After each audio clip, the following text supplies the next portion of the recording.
मंगल भवनय मंगलहारी द्रिबाहु सुदशरथ अजर बिहारी। सियापति रामचंद्र जी की जय। नमस्कार, मैं राजेश्वरी सिंह तुलसीकृत रामचरितमानस चैनल में आप सभी का हार्दिक स्वागत है। इस एपिसोड में दोहा नंबर 204 से दोहा नंबर 207 तक वर्णन है। कौशलपुर बासी नर नारी वृद्ध अरु बाल प्राणहु ते प्रिय लागत सब कहूँ राम कृपाल। मंगल भवन मंगलहारी द्रिबाहु सुदशरथ अजर बिहारी। तुलसीदास जी कहते हैं, कौशलपुर के रहने वाले स्त्री पुरुष बूढ़े और बालक सभी को कृपालु श्री रामचंद्र जी प्राणों से भी बढ़कर प्रिय लगते हैं। बंधु सखा संग ले बुलाई वन मृगया नित खेलहि जाई पावन मृग मारहि जिए जानी दिन प्रति नृपहि दिखावहि आनी। तुलसीदास जी कहते हैं, श्री रामचंद्र जी भाइयों और इष्ट मित्रों को बुलाकर साथ ले लेते हैं और नित्य वन में जाकर शिकार खेलते हैं। मन में पवित्र समझकर मृगों को मारते हैं और प्रतिदिन लाकर राजा दशरथ जी को दिखलाते हैं। जे मृग राम बाण के मारे ते तनु तज सुर लोक सिधारे अनुज सखा संग भोजन करही मातु पिता आज्ञा अनुसरही। तुलसीदास जी कहते हैं, जो मृग श्री राम जी के वाण से मारे जाते थे वे शरीर छोड़कर देवलोक को चले जाते थे। श्री रामचंद्र जी अपने छोटे भाइयों और सखाओं के साथ भोजन करते हैं और माता पिता की आज्ञा का पालन करते हैं। जेहि विधि सुखी होहि पुर लोगा करहि कृपा निधि सोई संजोगा वेद पुराण सुनहि मन लाई आप कहहि अनुजन समुझाई। तुलसीदास जी कहते हैं, जिस प्रकार नगर के लोग सुखी हों कृपा निधान श्री रामचंद्र जी वही संयोग अर्थात लीला करते हैं। वे मन लगाकर वेद पुराण सुनते हैं और फिर स्वयं छोटे भाइयों को समझाकर कहते हैं, प्रातः काल उठी कै रघुनाथा मातु पिता गुरु नावहि माथा आयस मांगी करहि पुर काजा देखि चरित हर्षहि मन राजा। तुलसीदास जी कहते हैं, श्री रघुनाथ जी प्रातः काल उठकर माता पिता और गुरु को मस्तक नवाते हैं और आज्ञा लेकर नगर का काम करते हैं। उनके चरित्र देख देख कर राजा मन में बड़े हर्षित होते हैं। व्यापक अकल अनी है अज निर्गुण नाम न रूप भगत हेतु नाना विधि करत चरित्र अनूप मंगल भवन मंगलहारी द्रिबाहु सुदशरथ अजर बिहारी। तुलसीदास जी कहते हैं, जो व्यापक अकल अर्थात निर्व्यय इच्छा रहित अजन्मा और निर्गुण है तथा जिनका ना नाम है ना रूप वही भगवान भक्तों के लिए नाना प्रकार के अनुपम अर्थात अलौकिक चरित्र करते हैं। यह सब चरित्र कहा मैं गाई आगली कथा सुनहु मन लाई विश्वामित्र महामुनि ज्ञानी बसहि विपिन शुभ आश्रम जान। तुलसीदास जी कहते हैं, ये सब चरित्र मैंने गाकर अर्थात बखान कर कहा। अब आगे की कथा मन लगाकर सुनो।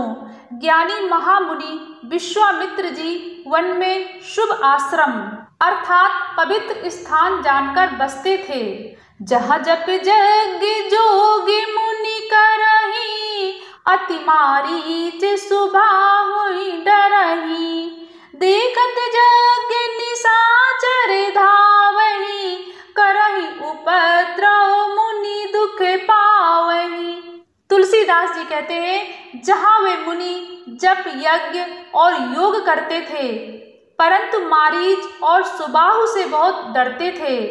यज्ञ देखते ही राक्षस दौड़ पड़ते थे और उपद्रव मचाते थे, जिससे मुनि बहुत दुख पाते थे।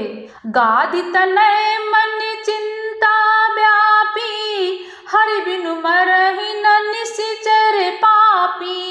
तब मुनि बरे मन कीन विचारा, प्रभु अवतरऊ हरन महि भारा।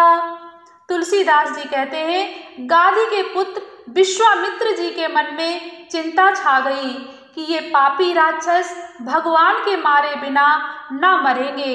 तब श्रेष्ठ मुनि ने मन में विचार किया कि प्रभु ने पृथ्वी का भार हरने के लिए अवतार लिया है।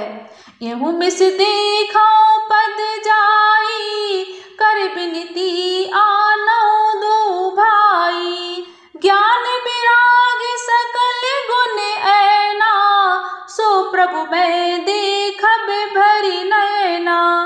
तुलसीदास जी कहते हैं, विश्वामित्र जी ने सोचा इसी बहाने जाकर मैं उनके चरणों का दर्शन करूं और विनती करके दोनों भाइयों को ले आऊं।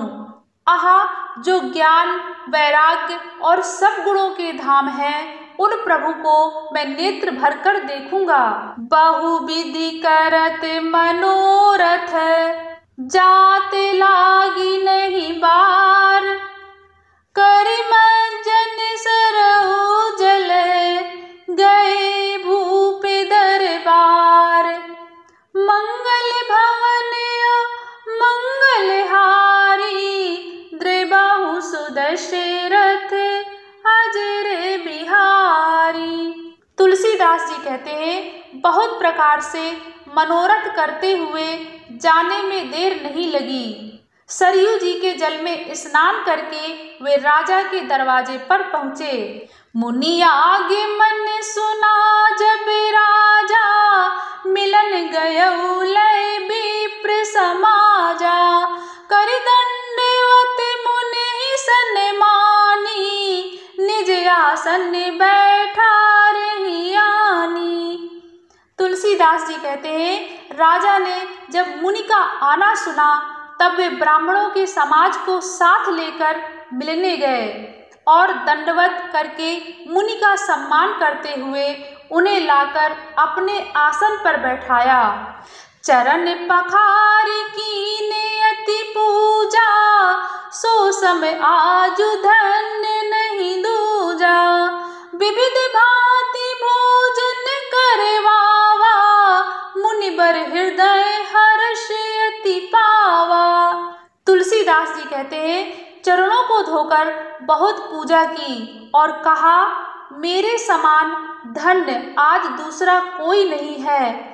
फिर अनेक प्रकार के भोजन करवाए, जिससे श्रेष्ठ मुनि ने अपने हृदय में बहुत ही हर्ष प्राप्त किया। पुण्य चरणनि मेले सुतचारी, राम देखी मुनि देह बिसारी। भय मगन देखत मुख शोभा, जनु चकोर पूरन शशि लोभा। तुलसीदास जी कहते हैं, फिर राजा ने चारों पुत्रों को मुनि के चरणों पर डाल दिया, उनसे प्रणाम कराया। श्री रामचंद्र जी को देखकर मुनि अपनी देह की सुधि भूल गए। वे श्री राम जी के मुख की शोभा देखते ही ऐसे मग्न हो गए मानो चकोर पूर्ण चंद्रमा को देखकर लुभा गया हो। तब मन हर्षि बचन कहे राऊ, मुनि यस कृपा न कीन्हु काऊ। कई कारण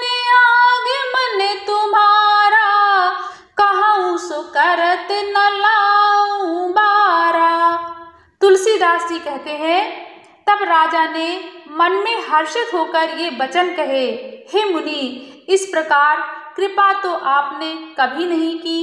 आज किस कारण से आपका शुभागमन हुआ, कहिए, मैं उसे पूरा करने में देर नहीं लगाऊंगा। असुर समूह सतावहि मोहि, मैं जाचन आयऊ नृप तोहि। अनुज समेत देहु रघुनाथा, निश्चर बद में होबु सनाथा। तुलसीदास जी कहते हैं, मुनि ने कहा, हे राजन, राक्षसों के समूह मुझे बहुत सताते हैं, इसलिए मैं तुमसे कुछ मांगने आया हूँ। छोटे भाई सहित श्री रघुनाथ जी को मुझे दो। राक्षसों के मारे जाने पर मैं सनात अर्थात सुरक्षित हो जाऊंगा। देहु भूप मन हर्षित, तजहु मोह अज्ञान। धर्म सुजस प्रभु तुम को, इनका अति कल्याण। मंगल भवन मंगलहारी, द्रवहु सुदशरथ अजर बिहारी। आगे की राम कथा सुनने के लिए तुलसीकृत रामचरितमानस चैनल को जरूर सब्सक्राइब करें। धन्यवाद। सियापति रामचंद्र जी की जय।